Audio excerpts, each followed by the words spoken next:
أكبر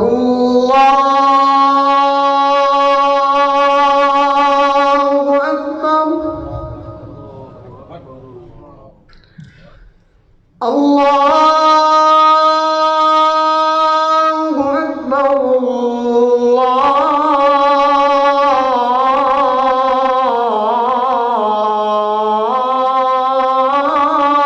الله أكبر أشهد أن لا إله إلا الله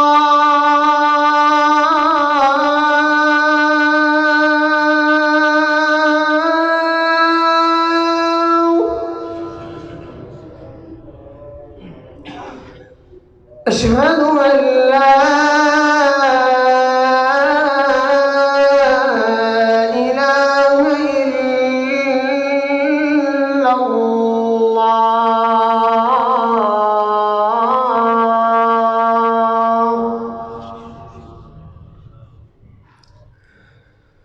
أشهد أن محمدًا رسول الله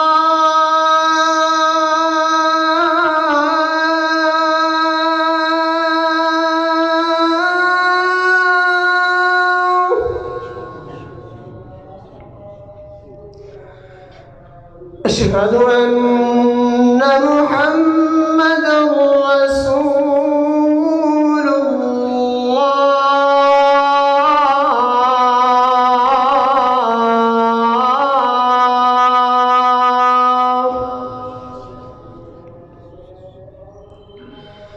حي على الصلاة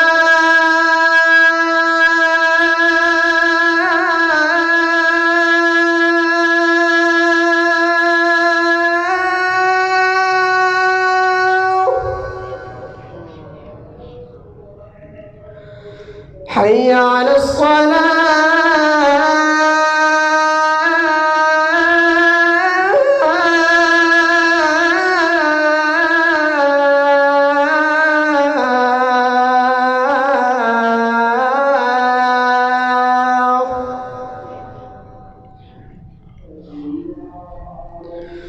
حي على الفلاح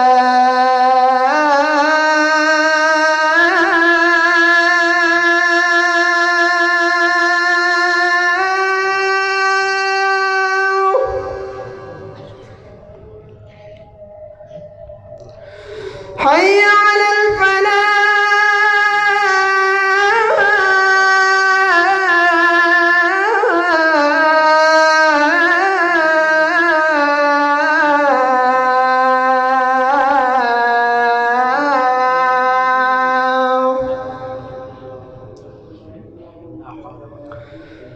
الله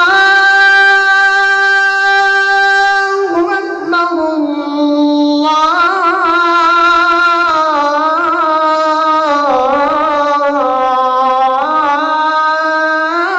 الله أكبر لا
إن الحمد لله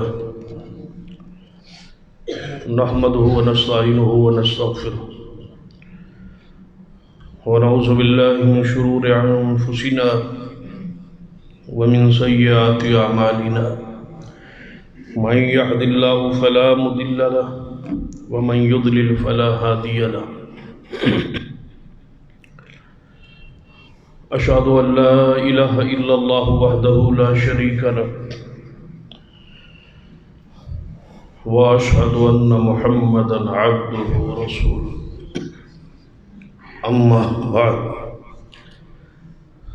فإن خير الحديث كتاب الله وخير الهدي هدي محمد صلى الله عليه وآله وسلم وشر الأمور محدثاتها وكل محدثة بدعة وكل بدعة ضلالة أما بعد فأعوذ بالله السميع العليم من الشيطان الرجيم من همزه ونفخه ونفثه بسم الله الرحمن الرحيم والذين جاهدوا فينا لنهدينهم سبلنا وإن الله لمع المحسنين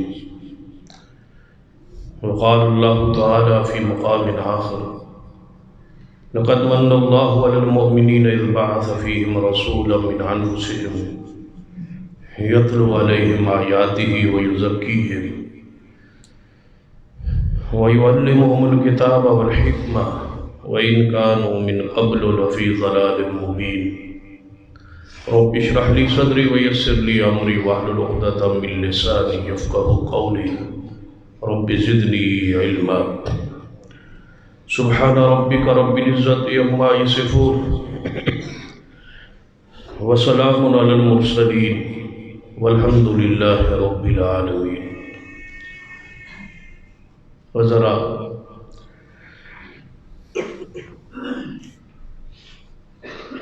گزشتہ 2 ماہ سے گفتگو کا سلسلہ جاری ہے.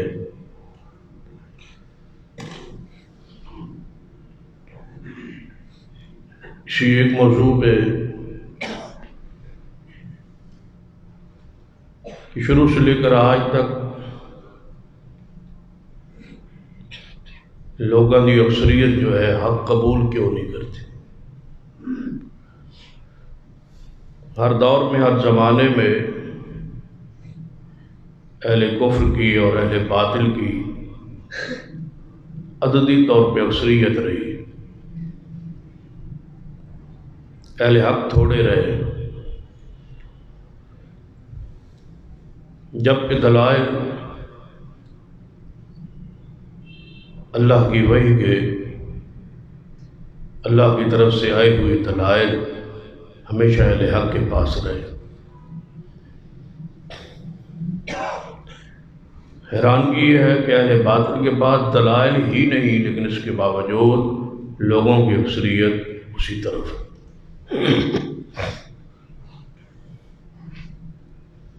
اور دلائل دینے والی جو شخصیات ہیں ان کے مقابلے میں اہل باطل کے پاس شخصیات بھی نہیں، کہ وہ یہاں 1.25 لاکھ انبیاء علیہ السلام گزرے، معصوم بھی تھے، اخلاق کے آلات بھی تھے،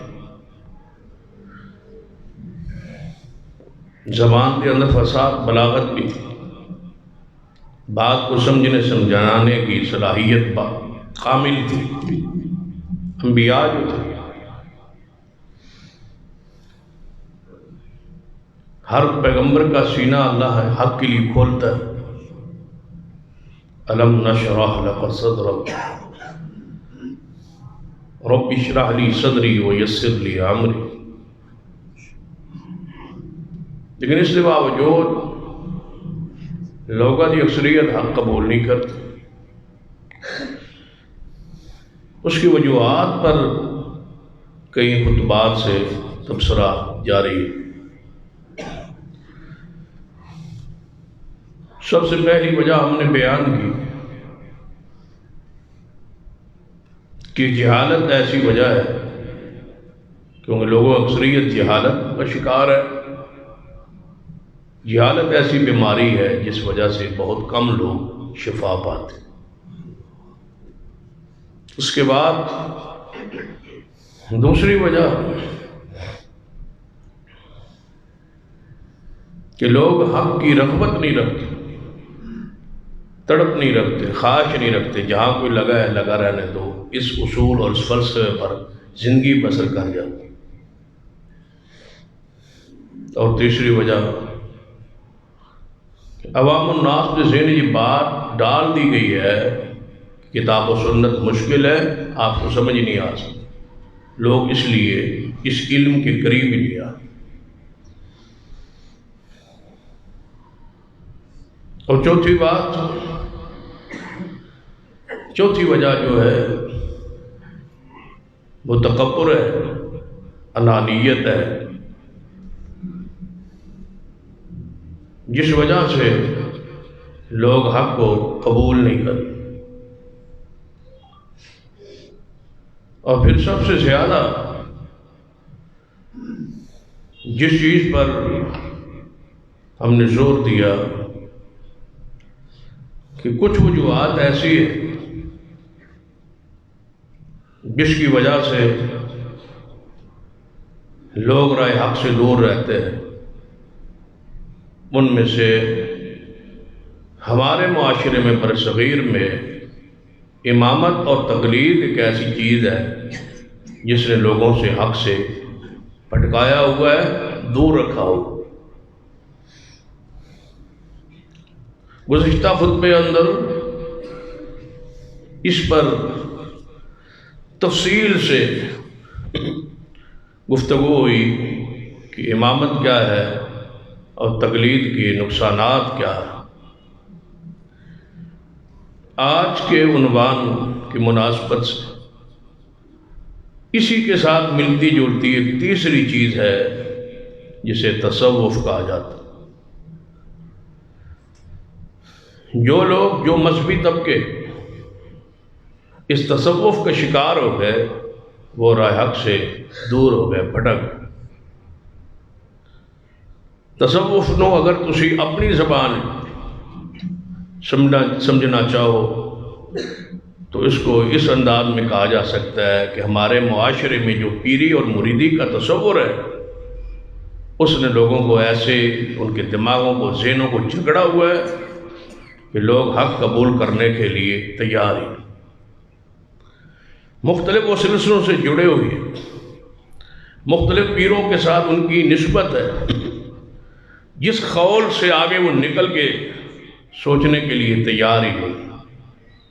یہ ایک ایسی رکاوٹ ہے. اس پر بہت سارے علماء کرام نے تصوف پر کتابیں لکھی، اس کے رد پر بھی ہے اور اس کے ثبوت پر بھی ہے. اس میں بہت ساری نمایاں کتابیں بھی ہیں. عربی زبان میں اس پر حضرت علامہ احسان دین شہید رحمۃ اللہ علیہ کی معروف کتاب تصوف ہے.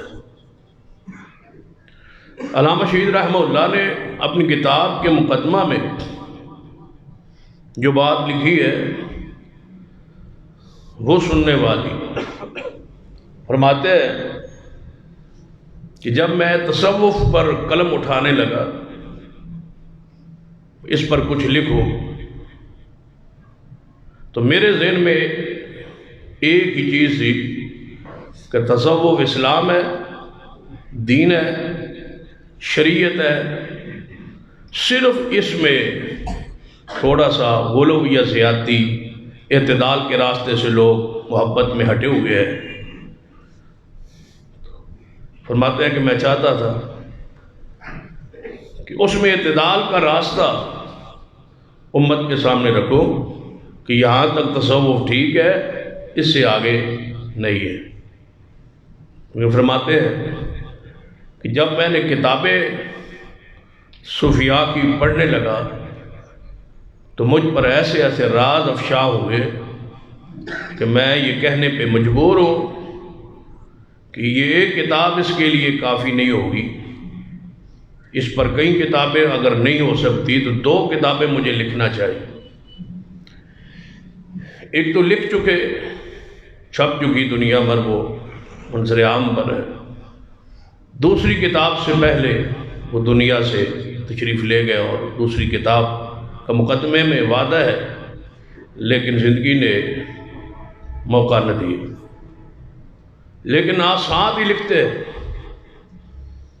کہ جب 2 کتابیں لکھنے کا عزم رکھتا ہوں تو میں اس نتیجے پہ پہنچا ہوں کہ یہ اسلام ہی نہیں بلکہ اسلام میں جو سمجھا تھا وہ نہیں ہے، یہاں تو ضلالت اور گمراہی کے علاوہ کچھ ہے ہی نہیں۔ تو اس پر میں مجبور ہوں کہ اس کے لیے تفصیل کے ساتھ دوسری کتاب بھی لکھوں۔ تو تصوف جو ہے یہ اسلام کے نام پر، اسلام کے ٹائٹل پر، اسلام کے رنگ اور خول میں، اسلام کے دائرے میں کیسی گمراہی ہے جو یہود و نصارہ سے سر نکلتی ہوئی شیعت میں داخل ہوئی اور وہاں سے نکلتی ہوئی اہل سنہ کے اندر بھی یہ بیماری داخل ہو۔ شروع میں اس کے بارے میں، کیونکہ آج اس کی تاریخ یا اس کی وضاحت سرات یا اس کی شرعی جو حیثیت ہے اس کو بیان کرنے کی طرف تو نہیں جاؤں۔ اس پر میں بھی یہ سمجھتا ہوں کہ جب سے گزشتہ جمعے سے لے کر اس جمعہ تک میں نے تصوف کے حوالے سے کتابوں کو خطبے کی مناسبت سے کھولنا چاہا تو ایسے انکشافات ہوئی کہ میں بھی سمجھتا ہوں کہ اس پر ایک نہیں کئی خطبات ہونے چاہیے تاکہ نوجوان نسل کو اس کی سازش سے آگاہ کیا جائے اور اس چیز سے پوری طرح انہیں مطلع کیا جائے کہ یہ چیز راہ حق کے لیے کتنی نقصان دہ ہے۔ اس پر انشاءاللہ کئی خطبات آپ کے سامنے بیان کرنے کی کوشش کروں گا۔ آج صرف کہ یہ راہ حق میں، حق کو قبول کرنے میں یہ بہت بڑی رکاوٹ ہے، کیونکہ تصوف جو ہے یہ صوفی، جسے صوفی کہتے ہیں آپ جانتے ہیں پاکستان میں لفظ صوفی جو ہے یہ عزت احترام اور اکرام کی نگاہ سے لکھا جاتا ہے اور بولا جاتا ہے، لیکن عرب ممالک میں صوفی لفظ جو ہے یہ زندیق اور بد عقیدہ انسان پر بولا جاتا ہے۔ آج کسی کو صوفی کہہ دیں تو عرب میں آج بھی سمجھتے ہیں کہ اس بندے نے مجھے گالی دی ہے، اس بندے نے میری توہین کی ہے، مجھے صوفی کیوں کہا ہے؟ صوفی تو زندیق ہوتا ہے، بے دین ہوتا ہے، اور مجھے یہ بندہ کیا کہہ رہا ہے؟ یعنی آج بھی پوری دنیا میں، عجم میں یہ اور عرب میں اس کی لفظ کی یہ پہچان۔ بنیادی طور پر صوفی جو ہے یہ صوف اور اون سے ہے کہ اونی اور سادگی جسے کہا جاتا تھا، اون کے کپڑے پہنا، اس وجہ سے اسے لفظ صوفی کہا گیا۔ یا صوفی صفا سے ہے جس کا معنی یہ لینے کی کوشش کی گئی کہ یہ صفائی اور ستھرائی اور پاکیزگی اور دل کی طہارت اور سے یعنی صوفیت کو اس کی طرف منسوب کرنے کی کوشش کی گئی۔ یا تیسری چیز، ایک چبوترا تھا، اس چبوترے پر صحابہ کرام بیٹھا کرتے تھے، رسول رحمت صلی اللہ علیہ وسلم سے پڑھا کرتے تھے، جسے اصحاب صفہ کہا جاتا کہ یہ چبوترے والے چبوترے پر بیٹھتے تھے۔ تو بعض لوگوں نے اس کی نسبت اس طرف کی ہے کہ یہ وہاں سے لفظ صفہ سے صوفی استعمال ہوا، جبکہ قرآن میں، سنت میں، دین میں، شریعت میں، احادیث میں یہ لفظ کہیں بھی استعمال نہیں ہوا۔ یہ یاد رکھیں 200 سال تک یہ لفظ قرآن میں، احادیث میں، ذخیرہ اسلام میں نہیں تھا۔ جس کے لیے یہ لفظ ایجاد کیا گیا اس کے لیے شریعت میں اصطلاح زہد تھی، دنیا سے بے رغبت تھی، تقوی، پرہیزگاری، لیکن اس کے مقابلے میں یہ لفظ ایسا گھڑا کہ اس کے بہت سارے نام رکھے گئے۔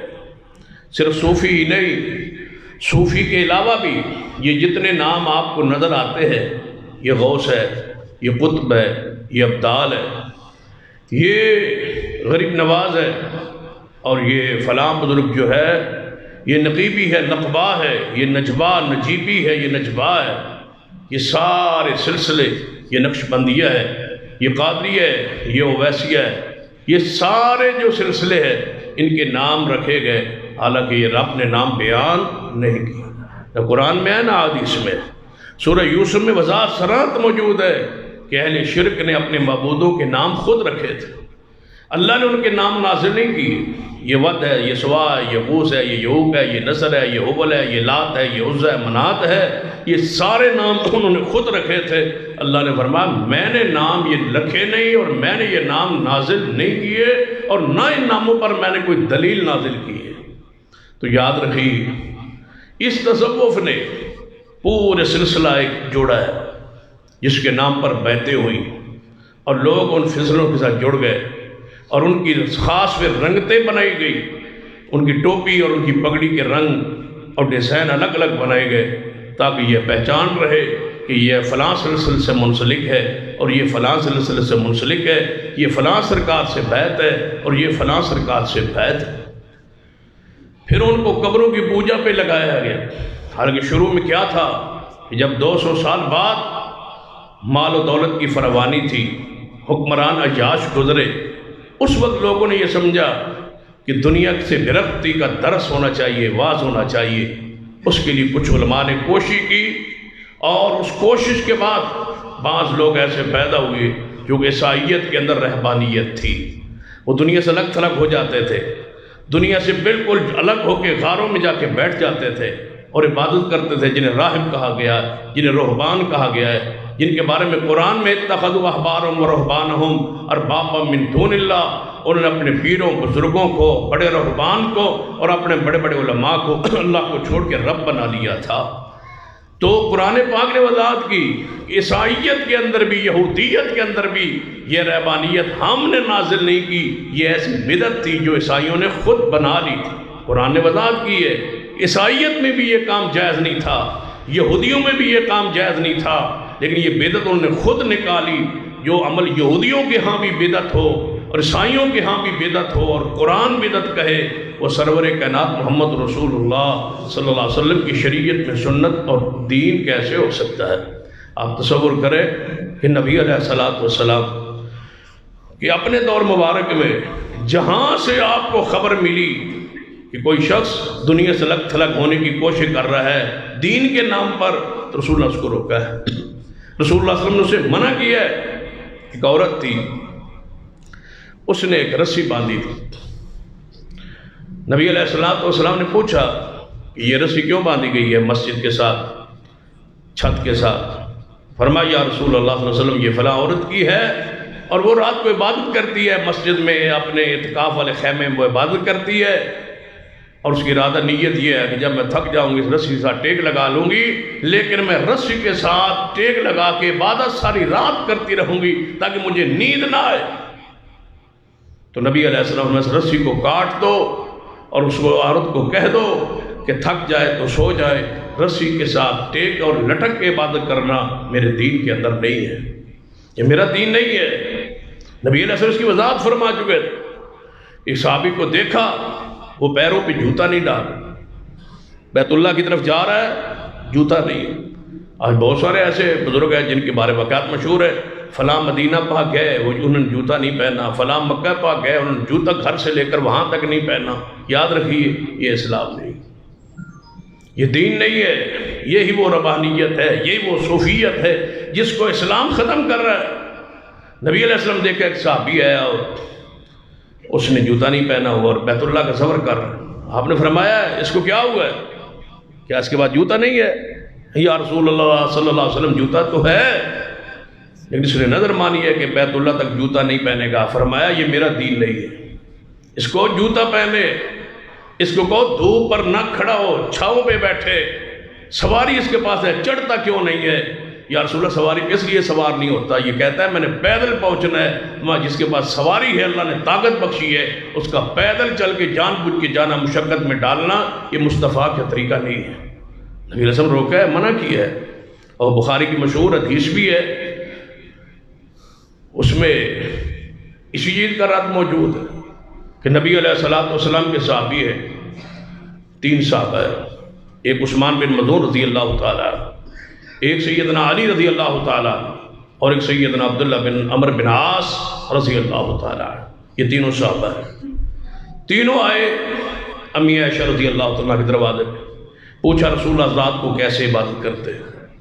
فرمایا رات کو جاگتے ہیں اور عبادت کرتے ہیں، اور بین مبارک سوج جاتے ہیں، بڑی بڑی تلاوت کرتے ہیں اور قرات فرماتے ہیں، رات کو قرآن پڑھتے ہیں، پاؤں مبارک سوج جاتے ہیں۔ تو صحابہ کرام کہنے لگے یہ تینوں کہ ہم گناہگار، ہم خطاکار، ہم عام انسان، اس اپنی حیثیت سے فرما رہے ہیں۔ ہمارے ہاں تو ان کا درجہ اور مقام بڑا بلند ہے کہ رسول اللہ کے صحابی ہے، فرماتے ہیں ہم رسول اللہ کے مقابلے میں تو کچھ نہیں ہے نا، ہم عام انسان ہیں اور وہ رسول اللہ صلی اللہ علیہ وسلم ہے، وہ معصوم ہیں اور ہم عام انسان ہیں، ہم رات سوئے رہے ہیں اور رسول اللہ صلی اللہ علیہ وسلم جاگتے رہیں، آج کے بعد کوئی فیصلہ کیجئے ہمیں کیا کرنا چاہیے۔ ایک صحابی کہتا ہے میں شادی نہیں کروں، مجرد زندگی بسر کروں گا، شادی نہیں ہوگی۔ اپنے آپ کو پہلے دور میں راہب جو تھے وہ خسی کرتے تھے، مردوں ہو جاتے تھے، اسی وجہ سے کہ ہمارے اندر یہ مردان کی قوت ختم ہو جائے تاکہ ہم عبادت زیادہ کر سکیں۔ رسول اللہ سے روکا ہے، منع کیا ہے۔ آپ فرمایا ایسا نہیں ہے۔ اس نے کہا میں شادی نہیں کروں گا، نہ شادی ہوگی، نہ بیوی، نہ بچے، نہ اولاد، نہ کمانا پڑے گا، نہ گھر کی مصروفیات ہوں گی، ہر وقت عبادت ہوگی۔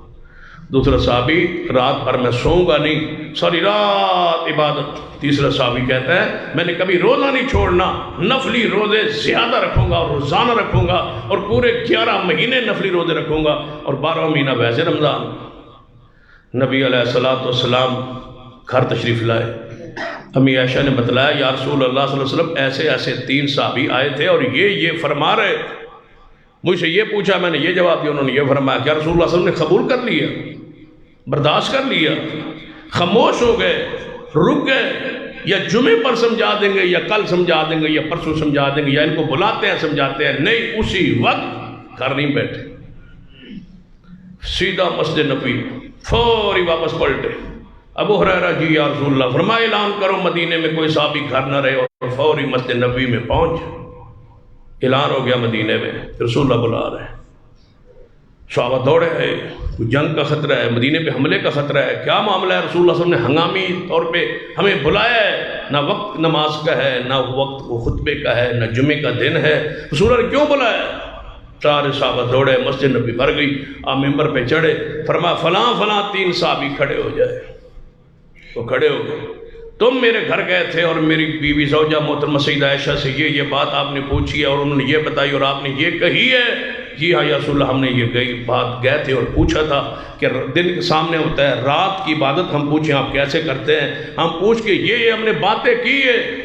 فرمایا میں شادی کرتا ہوں، میں شادیاں کرتا ہوں، میرے نکاح ہوئے ہیں، میں ان کے حقوق ادا کرتا ہوں، میں روزہ رکھتا ہوں، کبھی چھوڑ دیتا ہوں، میں رات کو سوتا ہوں، کبھی عبادت کرتا ہوں، کچھ عبادت حصہ کرتا ہوں، کچھ سو بھی جاتا ہوں۔ تم مجھ سے آگے بڑھنا چاہتے ہو، میری سنت کو چھوڑنا چاہتے ہو، میری طریقے کو چھوڑنا چاہتے ہو، یاد رکھو فمن رغب عن سنتی فلیس منی، جس نے میرے طریقوں کو چھوڑ دیا اس کا میں محمد مصطفیٰ کے ساتھ کوئی تعلق نہیں۔ رسول اللہ صلی اللہ علیہ وسلم نے روکا ہے، لیکن یہاں کتنے ہی ایسے لوگ ہیں جو دین سے شریعت سے دور ہے، لیکن تصوف کے نام پہ لوگوں نے پھنسایا ہوا، فلاں مجذوب ہے، کوئی مجذوب کے نام پہ ہے، کوئی کسی بزرگ، کسی پیری اور بزرگی کے نام پر ہے۔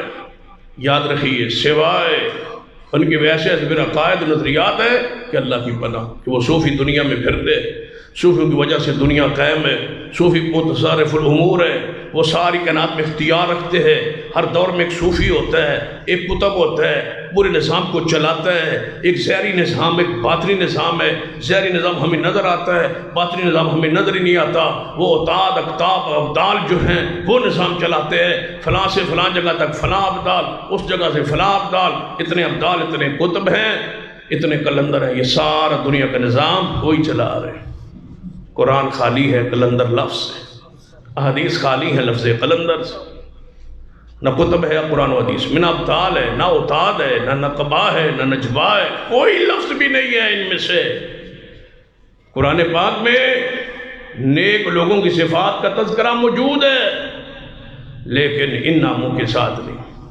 یہ نام کیا ہے کہ فلاں جناب قطب ہے اور فلاں ابطال، یہ نام ہے ہم وہ فلاں بزرگ جو ہے فنا فی اللہ ہے، اللہ میں فنا ہو گیا ہے، فلاں کو ہمیشہ کے لیے بقا حاصل ہو گئی ہے، یہ فنا ہے، یہ بقا ہے، فنا فی اللہ کی تہ میں بقا کا راز مضمر ہے، جسے مرنا نہیں آتا اسے جینا نہیں آتا، فنا فی اللہ، اللہ میں فلاں فنا ہو۔ یہ ساری چیزیں وحدت الوجود ہے، وحدت الشہود ہے، یہ سارے نام ہیں ان کے، یہ کتاب و سنت سے ثابت نہیں۔ اللہ نے اپنے پیارے بندوں کو جو نام بتائے ہیں نا وہ اس سے ہٹ کے ہیں۔ اللہ کے نام کیا ہے رکھے ہوئے کہ یہ لوگ ابرار ہیں، یہ لوگ متقین ہیں، یہ لوگ مقربین ہیں، یہ لوگ صابرون ہیں، یہ لوگ السابقون ہیں۔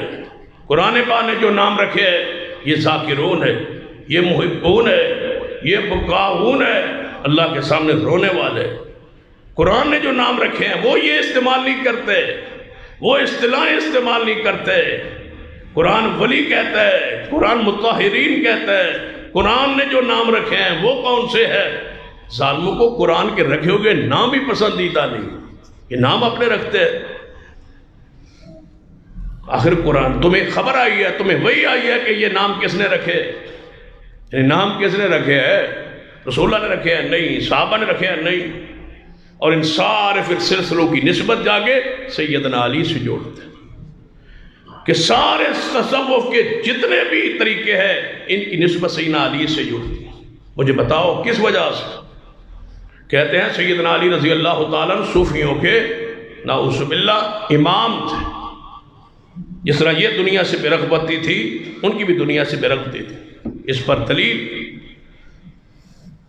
اگر دنیا کسی پاس کم ہو تو وہ صوفی ہوتا ہے، وہ بزرگ ہوتا ہے، تو پھر یاد رکھنا یہ حق صدیق کا ہے اور یہ حق سیدنا عمر کا ہے، پھر بھی یہ حق سیدنا علی رضی اللہ تعالی عنہ کا نہیں۔ پڑھ لے زہد، پڑھ لے تقوی۔ اگر اس طرح سمجھنا ہے تو سیدنا علی رضی اللہ تعالیٰ عنہ کی شہادت کے وقت پوری دنیا کتابیں کھنگال مارے، جو شہادت کے وقت سیدنا علی کے گھر مال تھا اس کی فہرست پیش کر دے۔ سیدنا حسن حسین کو کس حالت میں چھوڑا تھا سیدنا علی رضی اللہ تعالیٰ عنہ؟ کیا مال تھا ان کے پاس یا نہیں؟ کس حالت میں چھوڑا تھا؟ اس پر ذرا تبصرہ کرے۔ وہ دور مال کی فراوانی کا تھا۔ سیدنا علی رضی اللہ تعالیٰ عنہ جب دنیا سے گئے تو وراثت تھی، سیدنا حسن کو بھی ملی ہے، سیدنا حسین کو بھی ملی ہے، 4 بیویاں تھی، اور سیدنا علی رضی اللہ تعالیٰ عنہ 19 ام ولد تھی، 19، 4 بیویاں، 19 ام ولد۔ ام ولد اس لونڈی کو کہا جاتا ہے جس لونڈی کو اپنے پاس رکھا جائے اور اس کے بطن سے بندے کی اولاد ہو، اسے ام ولد کہا جاتا ہے۔ 4 نکاح والی بیویاں تھی، 19 لونڈیاں تھی، اور 24 بیٹے اس وقت زندہ تھے جب سیدنا علی دنیا سے گئے۔ تو یہ مجرد زندگی ہے، یہ دنیا سے لگ تھلگ رہنے والی زندگی ہے۔ کس بنیاد پہ کہا جاتا ہے کہ سارے صوفیوں کے امام سیدنا علی ہے؟ کس وجہ سے؟ جو صوفیاء کی خوبیاں بیان تم کرتے ہو کہ وہ دنیا سے الگ تھلگ ہوتا ہے، اور آج تک شیعہ یہ کہتے ہیں کہ سیدنا علی اور سیدہ فاطمہ کا حق تھا باغ فدق کا، اور وہ حق مانگتے رہے، نہیں دیا۔ وہ الگ بات ہے، دیا یا نہیں دیا، یا دینا چاہیے تھا یا نہیں چاہیے تھا، وہ تو بات الگ ہے۔ لیکن یہ تو ہے نا کہ وہ دنیا کا حق مانگتے رہے بقول تمہارے، پھر دنیا سے بے رغبتی تو نہ ہوئی۔ پھر دنیا کے یہ معاملات اور یہ کہنا کہ دنیا ان کے پاس نہیں تھی، یہ کہاں ہے؟ یہ کس بنیاد پر کہا جاتا ہے؟ سیدنا علی رضی اللہ عنہ کی وراثت تھی، حسنین میں تقسیم ہوئی ہے، اولادوں میں تقسیم ہوئی ہے۔ اور جب صدیق دنیا سے گئے تو گھر میں کفن کے خریدنے کے لیے پیسہ بھی نہیں تھا، تو پھر حق تو ان کا ہے نا، پھر ان کو کہا جائے نا کہ یہ ہیں صوفیاء کے امام۔ کون سے پیچھے سازش ہے، کون سے پیچھے وہ عوامل ہے، اس وجہ سے سیدنا علی کو پیش کیا جا رہا ہے۔ تو میں یہ کہنے میں حق بجانب ہوں کہ صوفیت کا آغاز جو ہے، تصوف کا آغاز جو ہے، یہود سے ہوا، اور یہود میں شیعہ میں عبداللہ بن سبا کے ذریعے داخل ہوا، اور اس کی بنیاد رافضی ہے۔ آگے سے یہ رنگ مختلف، روپ مختلف ہے۔ پہلا صوفی جابر بن حیان کو کہا جاتا ہے، اور وہ بالاتفاق شیعہ تھا، جو ریاضی کا ماہر تھا۔ ریاضی جاننے پہچاننے والے، پڑھنے والے جانتے ہیں جابر بن حیان۔ کیمیا کا ماہر تھا، کیما گر تھا، ماہر نفسیات تھا، فلسفے منطق کا امام تھا، علم کلام میں مہارت رکھتا تھا، بلا کا حافظہ اور بلا کا واعظ تھا۔ وہ ہے پہلا، وہیں سے آغاز ہوا ہے۔ کسی بھی صوفی سے، تصوف کو والے سے یہ ذکر و اذکار کے مراقبے یہ حال بنا کے جو بیٹھے ہیں، نقشبندی، قادری، چشتی، سہروردی، اویسی، عطاری، سارے کے سارے رضوی، یہ سارے کے سارے مختلف روپ ہیں۔ اسی میں بریلوی ہیں، اسی میں دیوبندی داخل۔ دیوبندی بھی صوفیوں کا ایک گروہ ہے۔ یہ بات کہنے میں مجھے کوئی یار نہیں ہے۔ حاجی امداد اللہ مکی صاحب کو پڑھ لو، مولانا اشرف علی تھانوی صاحب کو پڑھ لو۔ صوفیوں کا یہ ایک گروہ ہے، بریلوی صوفیوں کا ایک گروہ ہے۔ کچھ بہتر ہے، کچھ میں زیادہ ہیں، سارے ہی صوفیوں کے مختلف روپ، مختلف انداز۔ ان میں کوئی بھی ایسا نہیں ہے جو تصوف کے رنگ میں رنگا ہوا نہ ہو، اور کوئی بھی ایسا نہیں ہے جو شریعت میں اعتدال پر ہو۔ سارے غلو کا شکار ہے۔ کتنے واقعات ہیں اس پر، ایک نہیں کہیں درجنوں خطبے ہو سکے۔ کئی واقعات ہیں۔ مولانا قاسم نوتوی صاحب کو رات کو کوئی، ان کی جب وہ دنیا سے چلے گئے تو ان کی جو بیوہ تھی ان کو رات کو کوئی مٹھائی دے جاتا تھا، کوئی بزرگ آتا تھا مٹھائی دے جاتا تھا۔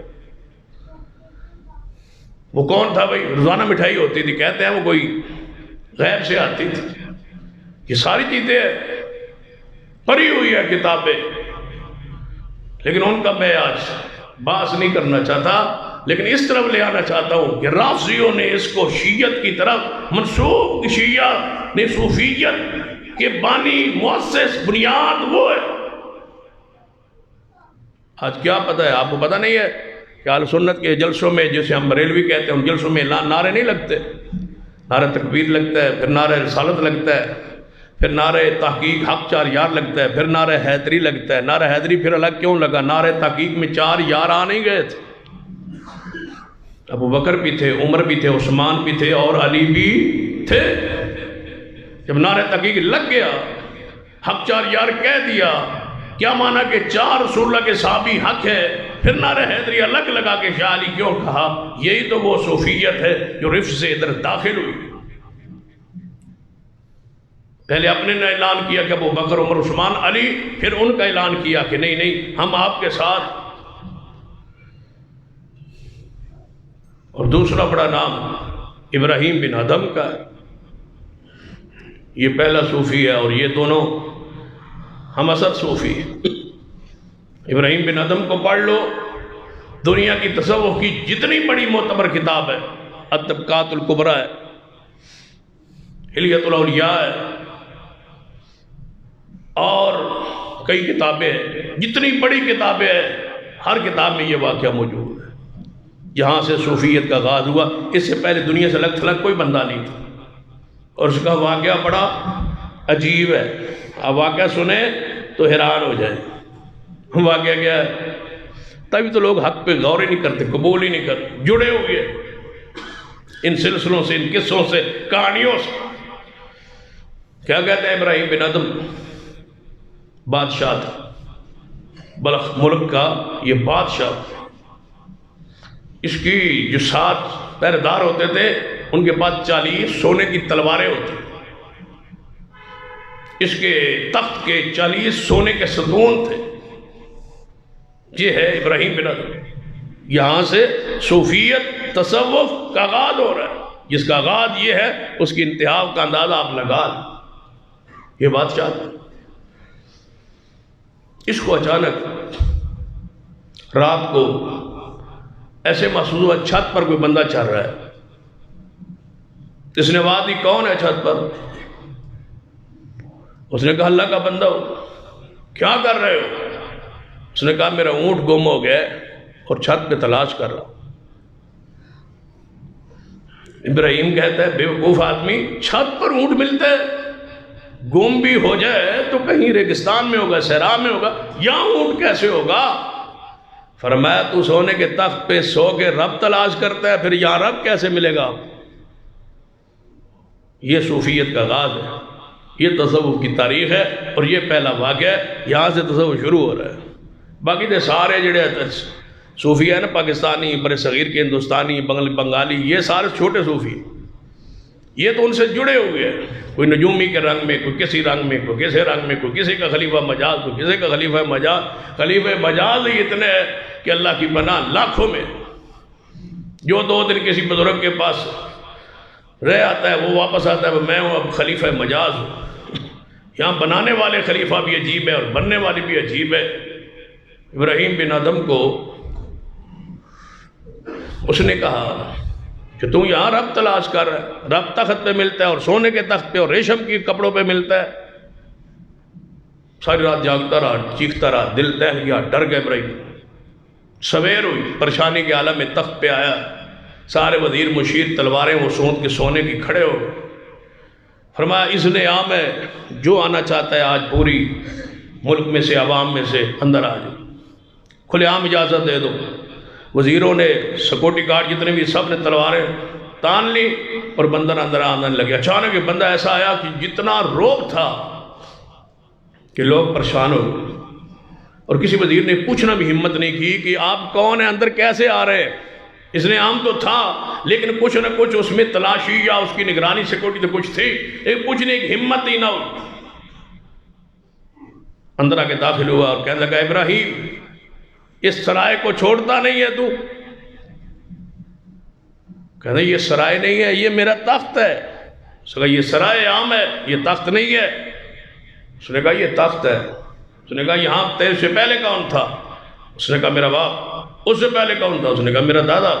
اس سے پہلے کون تھا؟ میرا پڑدادا۔ اس نے کہا پھر یہ سرائے ہوئی نا، ایک جا رہا ہے اور ایک آ رہا ہے، ایک جا رہا ہے آ رہا ہے، سرائے عام تو یہی ہوتی ہے، یہ تخت نہیں ہے، سرائے عام ہے، چھوڑ دے اس کو۔ اور غائب ہو گئے۔ غائب تو ایسا کرتے ہیں جیسے انہوں نے اپنے ہاتھ میں کوئی ایسی چیز رکھی ہوئی ہے۔ وہ بزرگ کہہ کے غائب ہو گئے۔ اب غائب ہونے کے بعد دل اس کا اور ڈر گیا۔ رات کو یہ واقعہ پیش آیا اونٹ والا، اور اب یہ پیش آیا۔ اس نے کہا اب گھوڑا تیار کرو، میں یہاں سے نکلنا چاہتا ہوں شکار کے لیے۔ گھوڑے تیار ہو گئے، وزیر ساتھ تیار ہو، گھوڑے پہ یہ چڑھا۔ اس نے سارے وزیروں کو پیچھے چھوڑا، گھوڑا آگے دوڑا دیا۔ دل دہل رہا تھا، ڈر رہا تھا، پریشان تھا۔ اچانک آگے ہرن آ گیا۔ اس نے دوڑا دیا شکار، اس کے شکار کے لیے۔ ہرن کے پیچھے گھوڑا دوڑایا تو ہرن نے کہا تو مجھے شکار نہیں کر سکتا۔ یہ رک گیا۔ اس نے کہا میں تجھے شکار کیوں نہیں کر سکتا؟ اس نے کہا دنیا کے لیے، شکار کے لیے اتنا بھاگ رہا ہے، دوڑ رہا ہے، تلاش اس کو کر، اللہ کو تم ہرن کے پیچھے پھر رہا ہے۔ وہ ہرن غائب ہو گیا۔ یہ کہا کہ ہرن غائب ہو گیا۔ یہ وہاں سے اترا، یہ پیدل دوڑ پڑا۔ یہ تصوف شروع ہو رہا ہے۔ بتاؤ جس قوم کو کاٹی، اور اس پر اب 20 واقعات۔ ابھی فوت ہوئی ہے طارق لبیک کے وہ بابا خادم رضوی صاحب، وہ فوت۔ وہ واقعات ایسے سناتے تھے تو قوم انج پھر نعرہ مارتی سی تو لوگ کچھ بھی نہیں سکھائیں۔ یہ بنیاد ہی ہے۔ وہ دھرنے میں بیٹھے تھے اور کہہ رہے تھے حضور سے ہمیں دیکھ رہے ہیں، غوث پاک اوپر ڈانگ لے کے کھڑے، آپ کو کوئی بندہ کچھ نہیں کہے گا، اوپر غوث پاک ڈانگ لے کے کھڑے. بندے نے کہا لبیک یا رسول اللہ. پیر غوث پاک اوپر ڈانگ لے کے کھڑے. کتنے؟ اسلام آباد. قبر کہاں ہے؟ بغداد میں. سبحان اللہ کہہ رہے. اس نے کہا رسول اللہ آپ کو دیکھ رہے. ٹھیک ہے جی دیکھ رہے. کوئی کسی نے انکار نہیں کیا. اس نے کہا میں خود علی حجویری کے دربار پہ لائن میں لگا ہوا تھا. ابھی میں پڑھتا تھا مدرسے میں، لائن میں لگا ہوا تھا، تو میرے دل میں خیال آیا بھائی یہ پولیس والے تو لائن لگوا رہے ہیں اور ڈانگ مار رہے ہیں، تب دودھ کی سبیل ملے گی. میں نے کہا بابا علی حجویری میں لائن تے پولیس کو ڈنڈے کھا کے دودھ نہیں پیونا. کہنے اچانک پولیس والا آیا، وہ مجھے لے گیا. اس نے جا کے بٹھا کے مجھے دودھ پلایا. میری بزرگوں نے ڈائریکٹ قبر میں میری بات سن لی. یہ ہے وہ تصوف جس کو لوگ مانتے ہیں. کہتا ہے 1000 سال بعد میری قبر پہ آ کے یہ نعرہ لگاؤ گے تو میں سنوں گا اور جواب دوں گا. لوگ سبحان اللہ کہہ رہے ہیں. اس سے بھی بڑی بڑی قصے، یعنی وہ تو پرانے واقعات ہو گئے نا کہ بندہ فوت ہو گیا تھے، مریدنی آئی پیر عبد القادر جیلانی رحمہ اللہ کے پاس، اور یہ حقیقی تھے، کتابوں میں لکھا ہوا ہے. اس نے کہا میرا بیٹا فوت ہو گیا. اس نے کہا کہاں ہے؟ اس نے کہا فوت ہو سکتا. نہیں فوت ہو سکتا، میں نے آج اس کو دم کیا تھا. وہ کیسے فوت ہو گیا؟ فوت ہو گیا. پھر وہ باہر نکل لنگوٹا کا سا، تو جو اسرائیل لے کے جا رہا تھا، یہ سب لنگوٹا کا سا دوڑ پڑے، اوپر اڑ پڑے. اسرائیل آگے آگے، پیر صاحب پیچھے پیچھے. جب آسمان کے قریب جانے لگے تو انہوں نے روحوں کی تھیلی جبریل اسرائیل کے ہاتھوں سے چھین لی اور زمین میں پھینک دی. سارے مردے زندہ ہو گئے، قبروں سے باہر نکل آئے جتنے بھی روس میں روحیں تھے. اب سبحان اللہ ہے، کون پوچھے. یہ آغاز ہے بھائی صوفیت کا، تصوف کا، جس سے ہم چاہتے ہیں لوگوں جان چھڑا لو. یہ کسے ہے؟ یہ کہانی ہے، یہ قبوری نظام، یہ قبوری دین ہے. اس سے جان چھڑاؤ اپنی. کتاب و سنت کی طرف آؤ، دلیل کی طرف آؤ، کتاب و سنت کی طرف آؤ. انبیاء کی معجزات حق ہے، اولیاء کی کرامتیں حق ہے، لیکن کرامتوں پر ذرا صحیح سند سے وہ کرامتیں ثابت تو ہوں. یہاں سے ابراہیم بن ادم دوڑے، اب پیدل جا رہے ہیں. آگے دیکھا ایک بندہ بکریاں چرا رہا تھا، اس کو بلایا.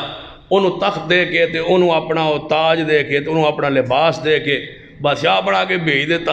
آپ او دا لباس پا کے نیشہ پور ٹور گئے. فقیروں والا، چرواہوں والا. وہ غار میں رہے، 10 سال وہاں اعتکاف کیا غار میں. کس شریعت میں ہے؟ محمد مصطفیٰ کی شریعت میں تو نہیں. یہاں تو اعتکاف مسجد میں ہے. غار میں اعتکاف کیا، وہاں سے لکڑیاں کٹھیاں کرتے، بیچتے، کھاتے اور پیتے اور رہتے، اور جمعہ پڑھنے جاتے، نماز پڑھنے جاتے. پھر وہاں سے نکلے بیت اللہ کی طرف پیدل. وہاں شیطان آ گیا. شیطان نے آواز دی، اے ابراہیم، بادشاہ ہوتا تھا، گھوڑوں پہ چڑھ کے زینت کے ساتھ جاتا تو بیت اللہ، یہ کیا شکل بنائی ہے فقیروں والی؟ کہا لگتا ہے یہ شیطان ہے. یا اللہ مجھ پر شیطان مسلط کر دی ہے. رب نے کہا اے ابراہیم تیری جیب میں تو بھول گئے 2-3 سکے ہیں چاندی کے، وہ نکال کے باہر پھینک دو. یا اللہ یہ تو میں نے اپنے خوراک کے لیے جوڑے تھے لکڑیاں بیچ کے، راستے میں خوراک کھاؤں گا. فرمایا آج کے بعد خوراک کی ضرورت نہیں ہے، اس کو باہر نکال دو. وہ باہر نکال کے پھینکے. اس کے بعد جو پھر کھایا وہ رب نے ہی دیا، کمایا نہیں، کسی نے دیا نہیں، کسی نے کھلایا نہیں. جب بھی کھانا ہوتا اللہ کھلا دیتا تھا. لعنت اللہ علی الکاذبین، جھوٹوں پر اللہ کی لعنت. یہ صوفیوں پر قصے اور کہانیاں. یہ ہے آغاز، یہ ابراہیم صوفیوں کا امام، صوفیوں کا آغاز، صوفیوں کا مؤسس، جس کی پہلے واقعے میں اتنا جھوٹ ہے، آخری واقعات میں کون کسی کو روکے. یاد رکھیے یہ سارے سلسلے انہی سے جڑے ہوئے. کوئی سلسلہ نقش بندیہ، قادریہ، چشتیہ، سہروردیہ، جمیریہ اسلام میں، دین میں، شریعت میں نہیں ہے. ایک بھی سلسلہ نہیں ہے. کوئی پیری اور مریدی کی بیعت نہیں ہے. پیر ایک ہے اور محمد مصطفیٰ ہے. آپ کی بیعت ہے اسلام قبول کرتے ہوئے، یا آپ کے بعد بیعت ہے جہاد کی. امیر المجاہدین کے ہاتھ پر بیعت کی جاتی ہے جو جہاد کرواتے ہیں، یا خلیفہ کے وقت کا جب انتخاب ہوتا ہے اس کی بیعت ہوتی ہے بات سننے اور اطاعت کرنے کی. کسی پیر کی اسلام میں کوئی بیعت ہے ہی نہیں. یہ بیعت ہے صرف اس کے لیے کہ آپ نے جتنی نظر و نیاز دینی ہے میں نے دینی اور کسی نے نہیں دینی، اس کے علاوہ اس کا کوئی مقصد نہیں ہے اسلام میں۔ صحابہ کرام کی زندگی اس سے خالی ہے۔ بتاؤ صحابہ کرام میں سے کس کی گدی تھی جو بیعت لیتا تھا؟ سیدنا اویس کرنی تابعی تھے، کیا انہوں نے اپنی گدی کو قائم کیا؟ آج تم اویسی ہو، انہوں نے کوئی قائم کیا؟ نہیں۔ سیدنا علی، حسن و حسین اپنے مریدوں کو بانٹتے، اپنی گدیاں چمکاتے، ایسا نہیں ہوا۔ تو پھر سن لو، جو چیز صحابہ کے دور میں دین میں نہیں تھی آج بھی وہ دین میں نہیں ہو سکتی۔ کیوں؟ صحابہ کا طریقہ ہی حجت ہے۔ وَمَن يُشَاقِقِ الرَّسُولَ مِن بَعْدِ مَا تَبَيَّنَ لَهُ الْهُدَىٰ وَيَتَّبِعْ غَيْرَ سَبِيلِ الْمُؤْمِنِينَ نُوَلِّهِ مَا تَوَلَّىٰ وَنُصْلِهِ جَهَنَّمَ وَسَاءَتْ مَصِيرًا۔ اللہ فرماتے ہیں کہ صرف وہی طریقہ حق ہے جو صحابہ کرام کا طریقہ ہے، جس پہ رسول اللہ صحابہ کرام چلتے رہے۔ رسول اللہ نے فرمایا مان علیہ واصحابی، جس چیز پر میں اور میرے صحابہ ہیں اس پر قائم رہنا۔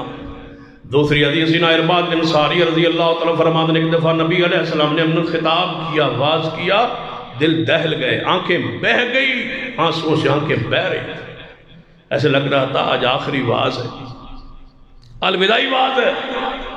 اس الوداعی واز کے اندر رسول اللہ نے فرمایا میرے صحابہ سن لو، میرے جانے کے بعد تم بڑے بڑے اختلافات دیکھو گے دنیا میں، جب اختلافات قائم ہو جائیں میرے صحابہ سن لو، میرے اور میرے ابو بکر عمر عثمان علی، یہ چار صحابہ، یہ خلفائے راشدین جو ہے، ان کی سنت پہ قائم رہنا، میں محمد ضمانت دیتا ہوں کامیاب ہو جاؤں گا، ان کے طریقے کو نہ چھوڑ۔ یہ کام سیدنا ابو بکر عمر عثمان علی نے نہیں کیے۔ ایک تصوف ہے اسلام میں زہد، تصوف ہے قبر کو پختہ کرنے کا نام، قبر پہ طواف کرنے کا نام، قبر پہ چڑھاوے کا نام، قبر پہ مجاور بننے کا نام، ہاتھوں میں کڑے پہننے کا نام، تعویذ فروشی کا نام، مرد عورت کے اختلاط کا نام، اپنے وجود کو طہارت پاکیزگی غسل سے دور رکھنے کا نام، اپنی حجامت کو سنت کے خلاف بنانے کا نام۔ تصوف کیا ہے؟ یہ سارا کچھ تصوف کے نام پہ ہی تو ہو رہا ہے، مجوب ہے، یہ قطب ہے، یہ ابدال ہے، یہ سارا تصوف ہے۔ دنیا کو الگ جناب الگ سے ہونے کا نام، شادی بیاہ سے دور رہنے کا نام، اللہ کی حلال چیزوں کو حرام کرنے کا نام، حرام چیزوں کو حلال کر لینے کا نام، یہ تصوف ہے۔ اپنے آپ کو جنگلوں میں بسانے کا نام، بچوں کو بیوی کو چھوڑ دینے کا نام، دنیا سے الگ تھلگ ہونے کا نام، دنیا کے آسانیاں دنیا کے لیے پیدا کرنا نہیں، مشکلات پیدا کرنے کا نام، دنیا کا مال دولت پیسہ ناجائز طریقے سے ہتھیانے کا نام، اپنی گدی اپنی ٹوپنی اپنے رنگ چڑھانے کا نام، اور ضرورت سے زیادہ کپڑے پہننے کا نام، یا ضرورت کے بھی کپڑے اتار دینے کا نام۔ یہ تصوف ہمارے پاکستان کا، ہندوستان کا، اسلام کے زہد ہے۔ اسلام میں تصوف نہیں ہے، اسلام میں زہد ہے۔ زہد کیا ہے؟ میٹھے اخلاق کا نام۔ زہد کیا ہے؟ دل کو بغض سے، اناج سے، چغلی سے، غیبت سے پاک کرنے کا نام۔ زہد کیا ہے؟ فرضی نماز کے ساتھ نفلی نماز پڑھنے کا نام۔ زہد کیا ہے؟ دنیا کے اندر رہ کے بیوی بچے رکھ کے ان کو شریعت کے مطابق ان کے حقوق ادا کر کے رہنا، یہ اسلام کا زہد۔ نفلی حج و عمرے کرنا، نفلی صدقہ و خیرات کرنا، غریبوں کی مدد کرنا، دنیا میں رہ کے لوگوں کے کام آنا، لوگوں کی مشکلات کو دور کرنا، اور اسلام کے اندر توحید اور سنت کو قائم کرنا، اپنے وجود پر، اپنے ملک پر، اور اس کے لیے عملی کوشش کرنا، اللہ کی راہ میں جہاد زبان سے مال سے کرنا، بدعات کا رد کرنا، شرک کا رد کرنا، قبروں کو سنت کے مطابق بنانا، یہ اسلامی زہد ہے۔ اعتکاف مسجد میں بیٹھنا، یہ اسلامی زہد، یہ ہے دین، یہ ہے وہ تزکیہ نفس جس کے لیے محمد مصطفیٰ صلی اللہ علیہ وسلم تشریف لے آئے۔ یہ اسلام ہے، یہ دین ہے، یہ شریعت، یہ زہد ہے۔ تصوف نہیں ہے اسلام میں۔ ان پیروں نے، فقیروں نے، بزرگوں نے اسلام سے امت کو، دین کو، شریعت سے دور کر دیا۔ یہ حق نہیں قبول کرنے دیتے، یہ کہتے ہیں پردے کی ضرورت نہیں ہے، یہ کہتے ہیں نماز روزے کی ضرورت کوئی خاص نہیں ہے، کر لو تب بھی ٹھیک ہے، نہ کرو تب بھی ٹھیک ہے، یہ ہمارا خیال رکھنا، ہم قیامت والے دن پہچان لیں۔ تم نہیں جانتے یہ بندہ نماز نہیں پڑھتا لیکن یہ پہنچا ہوا ہے۔ یہ کتنے واقعات ہیں، کتنے قصے ہیں جنہوں نے لوگوں کو امت سے توڑ دیا ہے، دین سے، شریعت و سلسلے سے۔ تم بڑے لوگ ہو، کیا صحابہ کرام نے ایسا کیا ہے؟ تابعین کرام نے ایسا کیا ہے؟ وہ پاک باز ہستیاں، امام ابو حنیفہ، امام شافعی، امام مالک، احمد بن حنبل نے یہ کام کیا ہے؟ امام بخاری و مسلم و داؤد نسائی ترمذی ابن ماجہ جن کی روایات پر دین قائم ہے، کیا انہوں نے یہ کام کیے ہیں؟ کون سے جو حالات پیش کرتے ہو، کبھی جابر بن حیان کو صوفی کو پیش کرتے ہو، کبھی ابراہیم بن ادم کے جھوٹے واقعات پیش کرتے ہو، یہ ہے وہ تمہارے۔ پڑھو پیر عبد القادر جیلانی رحمت اللہ علیہ کو، جن کے بارے میں یہ تم کہتے ہو کہ صوفیاء سارے اولیاء کی گردنوں پر ان کا پیر مبارک ہے، تو پھر ان کو پڑھ لو، ان کتابوں کو پڑھ لو۔ کیا انہوں نے ان چیزوں کو جائز کہا ہے؟ نہیں۔ اور یاد رکھنا، پہلے جو صوفیاء تھے وہ پہلے طبقے، دوسری صدی، عقیدہ ان کا اہل و سنہ والا ہی تھا، لیکن اعتدال کے راستے سے ہٹے اور دنیا کے اندر یہ نئی بدعت جاری کی۔ اس کے بعد آہستہ آہستہ آگے بڑھتے تیسری صدی میں جو آئے وہ عقیدے میں بھی گمراہ ہو گئے، اعمال میں تو ویسے گمراہ تھے۔ لوگوں کو پہاڑوں کا رخ، لوگوں کو مراکز قائم کیے مساجد کے مقابلے میں، یہ مراقبہ حال ہے۔ تو سب سے پہلے یہ کام رافضیوں نے کیا، مساجد سے ہٹایا اور اپنی عبادت خانے الگ بنایا۔ ان کا نام کیا رکھا فارسی میں؟ امام بارگاہ، انہیں الگ رکھا۔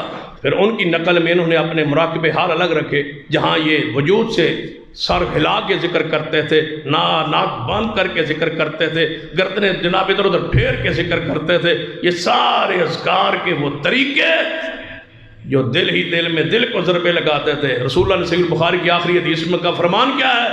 کلمتان حبیبتان خفی علی الرحمن خفیفتان علی اللسان، فرمایا میرے دین کا ذکر زبان سے ہے، کلمات سے ہے، دل سے نہیں، گردن سے نہیں، ناک باندھ کر کے نہیں۔ میرا ذکر کلمہ، جسے کلمہ کہا جاتا ہے، بولا جاتا ہے، میرے دین میں وہ ذکر ہے خفیفتان علی اللسان، میرا ذکر زبان کے ساتھ، رسول اللہ کے دین کا ذکر زبان کے ساتھ ہے۔ اللہ اللہ، یہ ذکر اسلام میں نہیں ہے۔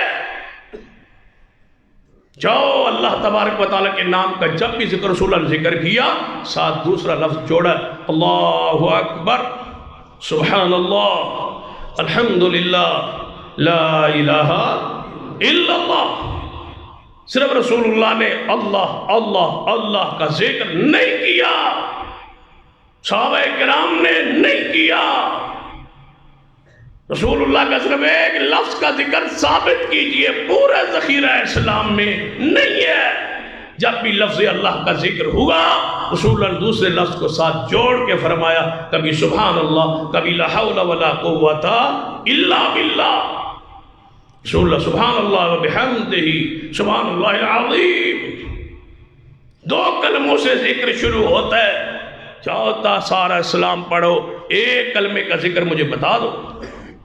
رحیم رحیم کا ذکر نہیں، یا حی یا قیوم برحمتک استغیث، دو کلمات کا ذکر ہے اسلام میں، دین میں، شریعت میں۔ کل پرسوں ایک بندہ کہہ رہا تھا، وہ طلباء بھی ہمارے ساتھ موجود تھے، اسپتال میں ہم تھے، تو وہاں میڈم ہم سے پوچھ رہی تھی، یہ مسئلہ پوچھنے آپ مولوی ہیں؟ میں کہا مسئلہ بتاؤ جی۔ میں ذکر کرتے ہوں تاکہ بچے ہمارے پاس ہو جائیں، امتحانوں کے بعد جب امتحان دے کے آ جائے تو ہم ذکر کرتے ہیں یا اولی الالباب 300 باری، یا اولی الالباب۔ ادھر یقیناً اے عقل والو، اے عقل والو بتاؤ یہ ذکر ہے؟ روزانہ پڑھ رہی یا اولی الالباب۔ یا اولی الالباب کیا ہے؟ رافضیوں کا ذکر۔ وہ کہتے ہیں اس کے یا اولی الالباب کون ہے؟ محمد مصطفیٰ صلی اللہ علیہ وسلم، سیدنا علی، فاطمہ، حسن حسین، یہ 5 تن جو ہیں یہ عقل والے ہیں، باقی سارے بے وقوف ہیں۔ تو کہتے ہیں یا اولی الالباب، یعنی اے پنجتن پاک، اے پنجتن پاک، اے پنجتن پاک. وہ کہتی میں موعدہ ہوں. میں نے کہا چنگا ذکر یاد کیوں. یہ حالت کیفیت، کوئی ٹی وی پر بیٹھ کے کوئی ذکر بتلا رہا ہے، کوئی ذکر بتلا رہا ہے. یہ سارے راہ حق اس لیے تو لوگ قبول نہیں. استخاروں کی مٹیاں کھلی ہوئی ہے. میں ذکر یہ کرتا ہوں، میں استخارہ کرتا ہوں. کام اس نے کرنا ہے، استخارہ ٹی وی پہ مولوی کر رہا ہے. صبر اس نے کرنا ہے، نکاح اس نے کرنا ہے. یاد رکھنا کوئی استخارہ دوسرے بندے کے لیے اسلام میں نہیں ہے. جڑا بندہ آ گیا نا میں استخارہ تو کر کے دس دا، سمجھو جھوٹ بول رہا ہے، مال کھا رہا ہے، مفت کر رہا ہے، تاں بھی کسی داؤ پر بیٹھ رہا ہے. نہیں ہے استخارہ اسلام میں کہ تہاڈا استخارہ کوئی اور کرے. نہ، استخارہ آپ کیجیے. رسول سکھاتے تھے، لیکن اپنے آپ جس نے صبر کرنا ہے وہ استخارہ کرے، جس نے کام شروع کرنا ہے وہ استخارہ کرے. اللہ مجھے اور آپ کو سنت پر قائم رہنے کی توفیق بخشے. اقول قولی ھذا واستغفر اللہ لی ولکم ولسائر المسلمین وآخر دعوانا ان الحمد للہ.